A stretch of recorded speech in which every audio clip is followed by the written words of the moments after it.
እንደማ አንድ መስጊድ ውስጥ ነበር ዳዕዋ ያደረገ አንድ አባት ከፊት ለፊት ያሉ 80 ዓመት ይሆናቸዋል። ጥያቄ አቀረበ። ዱንያ ላይ ምን ያህል ቆይታችኋል አልኳቸው። 8 ቀን የኖራችሁትን ዕድሜ ተመልሳችሁ ሰቡት። ህልም ህይወት አይደለም። ይሄ ማምረቻ ምድር ብቻ።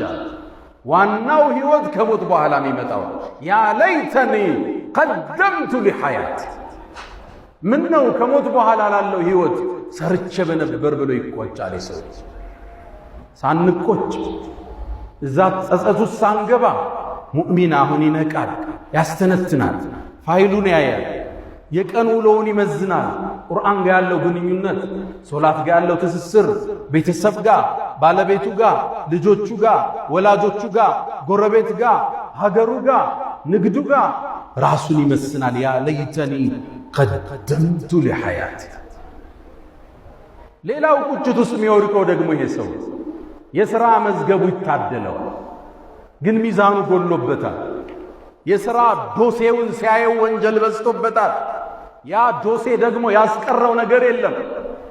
እድለቢስ ነበርና መጽሐፉ የሚሰጠው በግራ እጁ፣ ያኔ ይቆጫል። መጽሐፉ ሲሰጠው ያ ለይተኒ ለም ኡተ ኪታቢያ ምነው የሥራ መዝገቤም ባልተሰጠው ብሎ ይቆጫል። ሁሉም ጥፋት ውስጥ ከሶላት አጉሏል፣ ከዘካ አጉሏል፣ ከወላጅ ሐቅ አጉሏል፣ ከሀገር ሐቅ አጉሏል። ጥፋት በዝቶበታል። ያ ለይተኒ ለም ኡተ ኪታቢያ። መጽሐፍ እንሰጣለን። አዎን።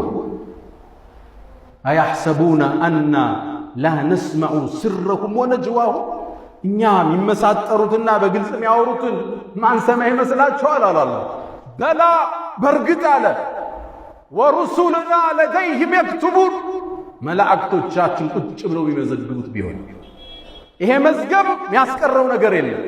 ወውድዐ አልኪታብ መጽሐፉም ቀረበ ይላል መዝገቡ አለ። ፈተረል ሙጅሪሚና ሙሽፊቂና ሚማ ፊህ እነዛን አመፀኞች ውስጡ ያለውን ሲያዩ ሲርዱ ታያቸዋል።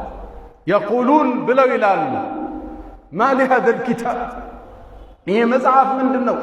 ላ ዩጋዲሩ ሰጊረተን ወላ ከቢረተን ኢላ አሕሳሃ ትንሽም ትልቅም የቀረው ነገር የለም።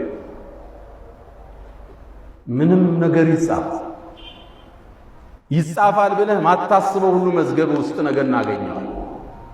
መዝገቡ በግራ እጁ የተሰጠው ሰው ወይ ምኞቴ ወይ ቁጭቴ መዝገቤን ባልተሰጠው። አሁን ነው ሙእሚን መዝገቡን በመልካም ነገር የሚሞላ ሐሰናውን የሚያሳድግ ቁጭት ሳይመጣ